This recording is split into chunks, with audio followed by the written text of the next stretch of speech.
100 league వేలంలో పాకిస్తాన్ ఆటగాడు అబ్రార్ అహ్మద్ను సన్ రైజర్స్ లీడ్స్ కొనుగోలు చేయడంపై భారత్లో పెద్ద దుమారమే రేగుతోంది. కావ్యా మారన్కు చెందిన సన్ రైజర్స్ యాజమాన్యంపై పాకిస్తాన్ ఆటగాళ్లు ఎలా కొనుగోలు చేస్తారంటూ పెద్ద ఎత్తున విమర్శలు వచ్చాయి.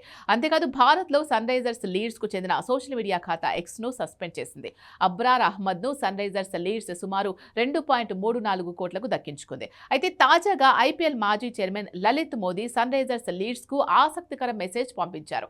పాకిస్తాన్ ఆటగాడిపై 2.34 కోట్లు పెట్టుబడి పెట్టడంతో అభిమానులు ఆగ్రహంతో రగిలిపోతున్నారని, ఇలాంటి టైంలో పడిపోయిన ఇమేజ్ను ఎలా వెనక్కు తెచ్చుకోవాలి అనేది తనకు తెలుసని, అందుకే ఒకసారి తనకు కాల్ చేయండి అంటూ పోస్ట్ పెట్టాడు. అయితే లలిత్ మోదీ తన పోస్ట్లో ఎక్కడా కూడా కావ్యా మారన్ పేరు ప్రస్తావించలేదు. అయినప్పటికీ లలిత్ తన ఎక్స్లో పోస్ట్ చేసిన సందేశం మాత్రం సన్ రైజర్స్ యాజమాన్యాన్ని ఉద్దేశించే అని స్పష్టంగా అర్థమవుతోంది. అయితే తాజాగా భారత్లో ఐపీఎల్ ప్రారంభమవుతున్న వేళ అభిమానుల్లో సఖ్యత సాధించేందుకే లలిత్ మోదీ కావ్యా మారన్కు ఇలాంటి సందేశాన్ని పంపించి ఉంటారని తెలుస్తోంది. 2008 ముంబై దాడుల తర్వాత ఐపీఎల్లో పాకిస్తాన్ ఆటగాళ్లపై నిషేధం విధించారు. అప్పటి నుంచి విదేశీల లీగ్లలో కూడా భారతీయ ఫ్రాంచైజీలు పాక్ ప్లేయర్లను దాదాపు తీసుకున్న దాఖలాలు లేవు. అయితే ఈ సంప్రదాయాన్ని సన్ రైజర్స్ పక్కన పెట్టి మరీ అబ్రార్ అహ్మద్ తీసుకోవడం చర్చనీయాంశంగా మారింది. ఇదిలా ఉంటే 2010లో పన్ను ఎగవేత, మనీ లాండరింగ్, ఐపీఎల్ ప్రసార హక్కుల కేటాయింపులో అవకతవకల ఆరోపణల నేపథ్యంలో దేశం విడిచి వెళ్లిపోయిన లలిత్ మోదీ ప్రస్తుతం యూకేలో ఉంటున్నారు.